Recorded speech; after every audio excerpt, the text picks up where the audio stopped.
Good afternoon and welcome to Take Six. I'm News 6 anchor Lisa Bell, filling in today for Julie Broughton. And today is one of our favorite days of the year here at News 6. It's when volunteers from A Gift for Teaching take over Studio B and bring us their annual phone bank to raise money for school supplies for schools, teachers, kids in our community. So I'm so happy to be joined right now by Angela Garcia, the Vice President of Marketing and Development with A Gift for Teaching.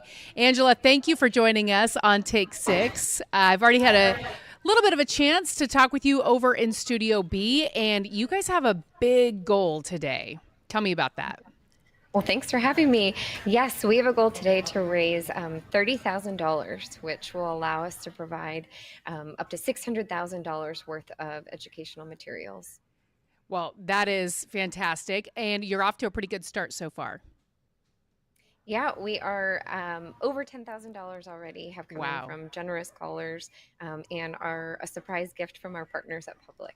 That is fantastic. And so tell me how it works. If a caller calls the number, which is 1-888-436-6665, what happens? Well, volunteers are standing by waiting for your call, and every donation made today is matched by our generous funders. So if someone calls in and gives $5, that'll be matched to 10. And they can also donate on our website at giftforteaching.org/telephone. Okay, and because of some of the partnerships you have, you guys are able to get a really good deal on some of these supplies. So the dollar really stretches a lot farther with A Gift for Teaching. Yeah, so every dollar donated, we typically can provide up to $10 worth of educational materials. And today, with that match, we're so excited because it will be $20 worth. So every donation goes even further. So today's a big day. We're trying to raise $30,000. All of that then Yeah. helps buy supplies, which then goes to a warehouse that you guys have that is just stocked full of supplies. And we're looking at some video right now because you guys work year round. This is video from this summer when a lot of your volunteers were building backpacks with some of those supplies that you purchase. Tell me about that. So that event is the Great Big Backpack Build, which is a really fun day. You all were there, where our corporate volunteers come together and they provide people power to pack backpacks. And this year we packed more than 20,000 backpacks full of supplies that then were distributed over the summer to schools. So they were ready on day one for those students who um, came without that first day.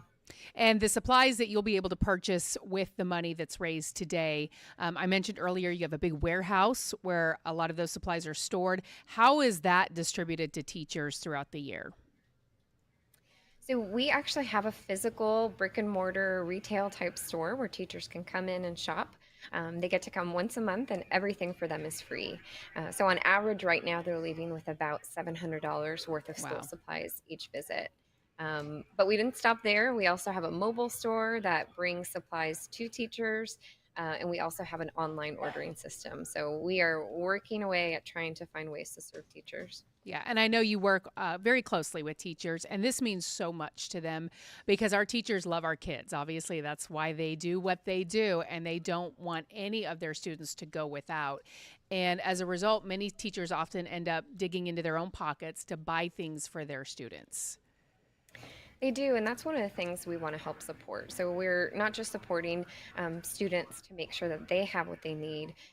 We're really trying to help alleviate that burden for teachers of spending their own money because we know that they do. We know that they want their students to succeed, and if they don't have what they need, they want to help. And so all these donations and volunteers who help support are serving teachers to make sure that they can focus on teaching and the students can really focus on learning and not worrying about where their supplies are coming from. And you guys buy a lot of different supplies. I mean, obviously, you have the traditional pens, pencils, paper, but a lot of things that sometimes people don't always think about that teachers and students still need. Yeah, I mean, I think everyone knows, like you said, paper, pencils, but things like hygiene items, maybe clothes or toothpaste is really, much needed for students. And teachers know that and they know what's going on in a child's life. And so they're able to support in that way. But we also have, incentive items. So teachers can have treasure boxes and really encourage their students throughout the year and in their classroom. I love that because that is so important for so many kids and so many teachers to be able to have something like that to incentivize their students. Angela, thank you so much for spending some time with us today on Take Six. $30,000. How confident are you that we're going to meet that goal today? We can do it. The community is so wonderful and supportive here in Central Florida, and they know the importance of children and being our future and making sure that they have the support. So we know we can meet that goal with the support of all of our callers and donors today. Absolutely. Again, that number to call 1-888-436-6665. I'm going to be checking in with you guys in Studio B all afternoon on News 6 on Click Orlando. So it's going to be an exciting day. And of course, you guys are going to be here till 7 o'clock tonight.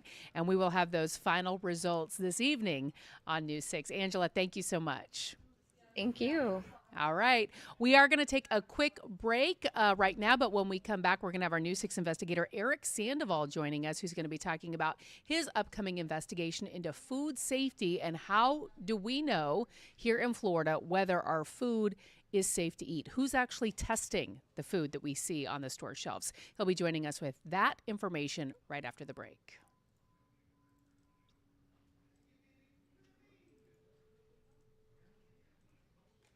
Okay, we're in break right now. I just put that up because we need a slate for YouTube.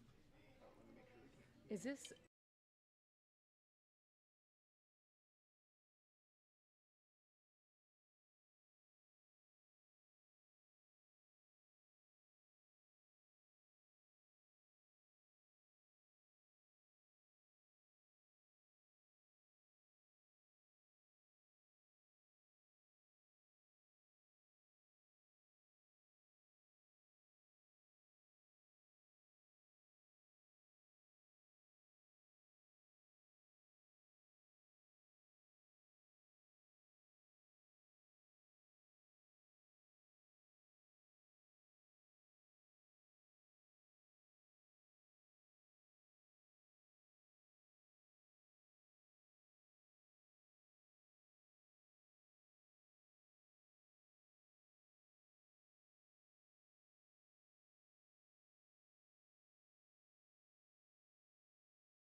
Three, two, one.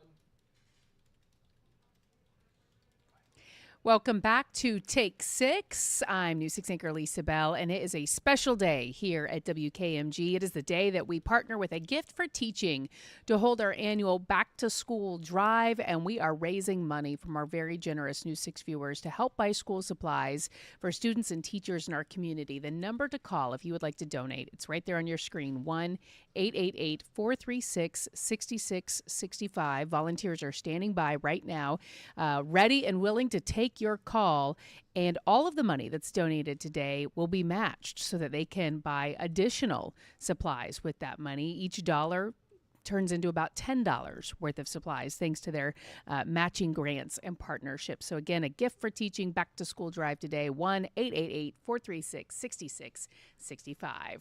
Switching gears now, joining us is our News 6 investigator, Eric Sandoval, who's been working on an investigation into food safety. I'm absolutely fascinated by this. And you recently left Central Florida to investigate this for us, Eric. Yeah, we did. So, Lisa, I know on the newscast you guys have been talking about that massive recall with Boar's Head deli meats.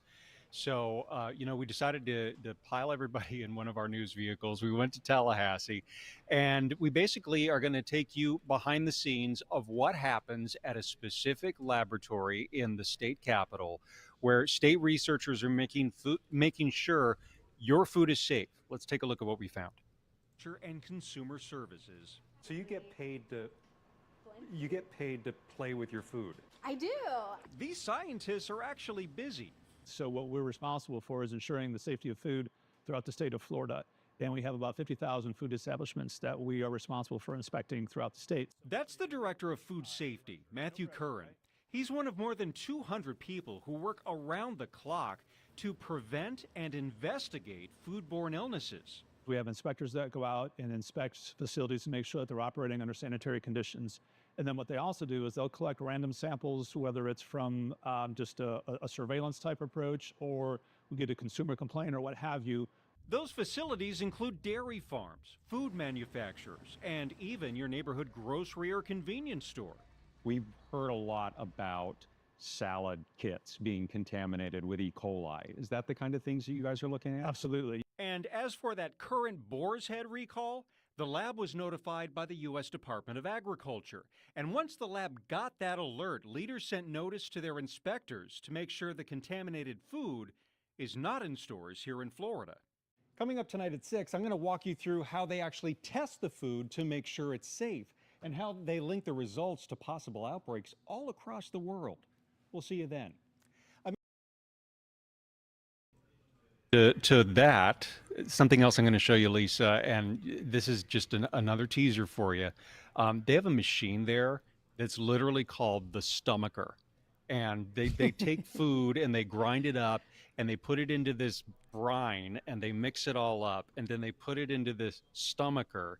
And this machine literally digests the food so that they can test, for the viruses, for the bacteria, E. coli, pesticides, mold, everything. But they need it to actually, be like it's inside a human. The stomacher. It's nasty work. It's just nasty work, but it has to be done. Absolutely. And I just thank goodness that people are actually brave enough to do this on a daily basis. Yeah, because we often hear when we report on these foodborne illnesses, these outbreaks, that they are able to pinpoint it to an actual origin, and you wonder how are they able to do that, and where is all this food? So it's interesting that all of that, some of that at least, is being done in Tallahassee. Yeah, it's a little CSI mixed with Food Network. Yeah, I love it. That's how I can appropriately describe it.